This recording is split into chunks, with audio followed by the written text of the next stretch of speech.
All right, we are live once again at the NMA 2024 conference in New York. Wow, we've got the incredible Dr. Kecia Gaither here with us. So, Dr. Gaither, what are we talking about today? We're talking about uh, cardio heart health in the prenatal form. What are we talking about today? Well, we can talk about one of my favorite topics, cardiac disease and pregnancy. First, hello everybody. Thank you for having me at blackdoctor.org so I can speak to that which I'm most familiar Yes. on and happy to speak on so everybody can have a fount of knowledge. So, is it really a big problem?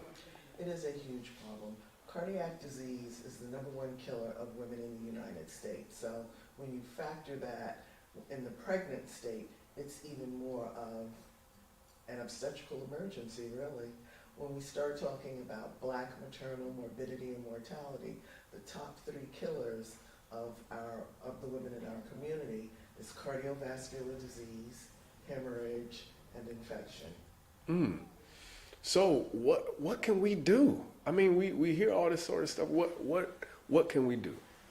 Well, I think that, particularly as OBGYNs, I think that it's important to have your radar up on screening modalities for people that have certain risk factors that are conducive to getting cardiovascular disease.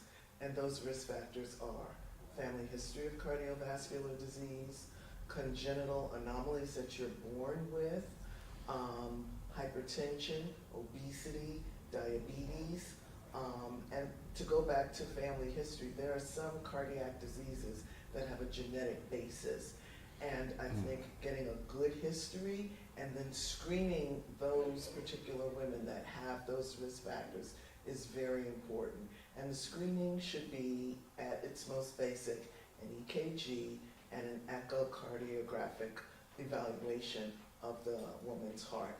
Now let me also add that those women that have a history of cardiac disease, particularly congenital cardiac disease, their babies, depending on what the lesion is, have a 2 to 3 chance of having the same thing that mommy has. So it's important that that's recognized and those babies have something that's known as a fetal echocardiographic evaluation where a pediatric cardiologist does the ultrasound to take a really good look at the baby's heart and make sure that structurally and functionally it's normal. So expectant mothers right now, or somebody that's thinking about getting pregnant, they should ask their doctor for what kind of test again?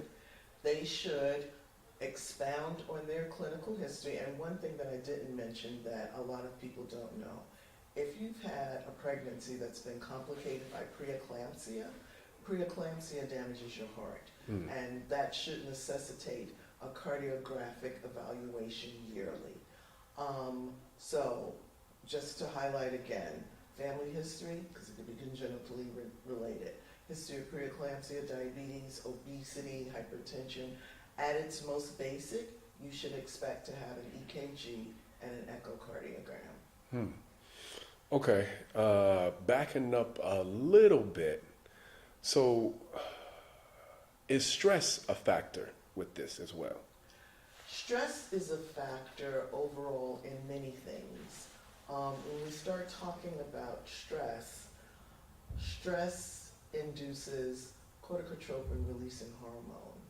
Corticotropin-releasing hormone is a hormone made by the adrenals, those little glands that sit on top of your kidneys. Corticotropin-releasing hormone produces cortisol. Cortisol is known as the stress hormone. Cortisone has a number of pathophysiological effects that can impact the body. It can impact uterine tone and vascular tone, which increases the risk of babies being born with growth restriction or having hemorrhage. Cortisol can increase certain chemicals that the uterus may release called prostaglandins. Prostaglandins increase uterine activity and increase your risk of preterm labor. Cortisol in high concentrations due to stress can decrease the immunologic competence of your body. Cortisol increases a lot of the pathophysiologies that we see that are taking the mothers out. Preeclampsia and eclampsia, hemorrhage, infection, growth restriction. So when we start talking about underlying pathophysiologies, stress does play a major role. One other thing that I need to mention, there are certain things in our DNA called telomeres. Telomeres have been noted to be involved in a number of bodily functions, including longevity. Stress can induce epigenetic changes, environmental changes, which induces the stress, which can affect your telomeres. Now, why is that important? Telomere shortening is involved in an increased risk of morbidities, chronic hypertension, diabetes. And the scary part about this is these shortened telomeres can be passed on to the next generation in your baby.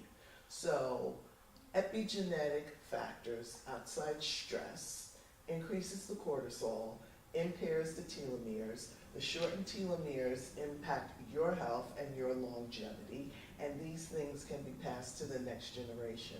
So stress, physiologically speaking, can have significant impact not only on you, but transgenerationally to the next progeny. Wow. So that's something to think about. Wow. So I also remember your organization is doing something special where you're at. Can you expound on that? Sure. So I am currently the Director of Maternal Fetal Medicine and Perinatal Services at New York City Health and Hospitals, Lincoln in the Bronx. One of the things that I noted when I first walked in the door was the excessively high incidence of cardiovascular disease, particularly something that's known as peripartum cardiomyopathy, which in a layman's term, your heart fails right around the time that you're getting ready to deliver, okay? And it's related to pregnancy conditions. So one of the things that can either help to ameliorate or decrease it altogether is to start screening women who have specific risk factors. So I have a cardio obstetrics program that I've established at Lincoln, grant funded, NIH notation, because I presented at NIH. I was asked to come to talk about that. And basically what it does, it's a whole series of things, and not to give away a lot of things so other people can copy what I'm doing. Basically, it evaluates women with specific risk factors. And then there's a whole host of digitated subspecialists that come and are involved in the whole aspect of the woman's prenatal care. And that includes nutritionists, it includes being prepared on labor and delivery with anesthesia and everything else that a pregnant woman may need, particularly if they have a significant cardiac risk factor. One of the other things that's really important is preparation. Surprises are nice, not on labor and delivery.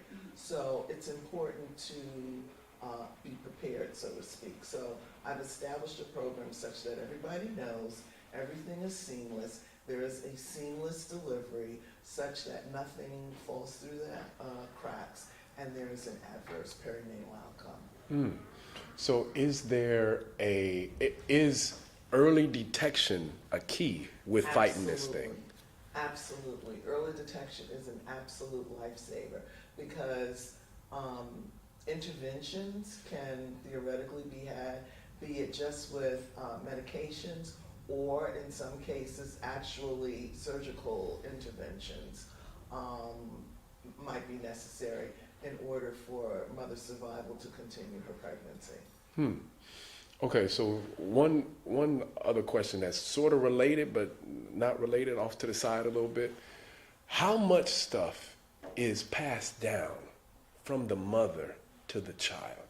When you spoke a little bit about, these, history and all that sort of stuff, but just thinking just in totality, how much stuff that the mother goes through is passed on to this child that's coming into the A world? lot, a lot. Women that have a high level of stress tend to have adverse outcomes and growth restricted babies, okay? Women that are stressed, there may be some type of genetic preponderance that, particularly if they do have some type of mental disorder, that can be passed to the baby. What mother eats can be passed to the baby. Certainly we know what mommy drinks, particularly if she's imbibing in alcohol, can be passed to the baby and resulting in fetal alcohol syndrome. Fetal alcohol syndrome is one of the most preventable causes of growth restriction and mental delay and neurologic compromise, as well as structural dysfunction that can be prevented simply by not imbibing in alcohol. What drugs mother takes is going to impact baby structural development, particularly their neural development. So, what mother is eating, is drinking, her environment, where she's living, that impacts a lot. Okay, last question. Can you talk about the need for more Black doctors in your area? Oh my God. We could talk all day about that, but yes, there's definitely a need. The South Bronx has one of the highest perinatal morbidity and mortality statistics in all of New York. You name it, we see it. Substance abuse, diabetes, hypertension, HIV, there's a lot going on. And yes, so we need to have more Black doctors, but we need to recognize that and start early, start when they're in grade school. There are certain mentoring programs. I'm going to highlight one of my friend's programs called Mentoring in Medicine by Dr. Lynn Holden, and I think the email address is mentoringinmedicine.org.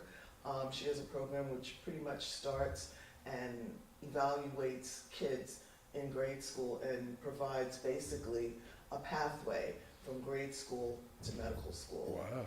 So that's a great program. Yeah, that's incredible. That's incredible. All right, doctor, where can people find information about your program, about you, all that sort of stuff? Okay, well, I do have a website, Yeah. and it's www.KeciaGaither.com, and my name is spelled Kecia, last name Gaither. It's www.KeciaGaither.com. I'm on LinkedIn. I'm on Facebook. I'm also on Instagram, but the best way to contact me is via my website. And again, I'm the Director of Perinatal Services and Maternal Fetal Medicine at New York City Health and Hospitals, Lincoln in the Bronx. And my cardio obstetrics program is called A Mother's Heart. Wow. Well, Dr. Gaither, every time you come on, we get smarter. So thank you so much for sharing. You heard it here first, live at the NMA 2024. Thank you for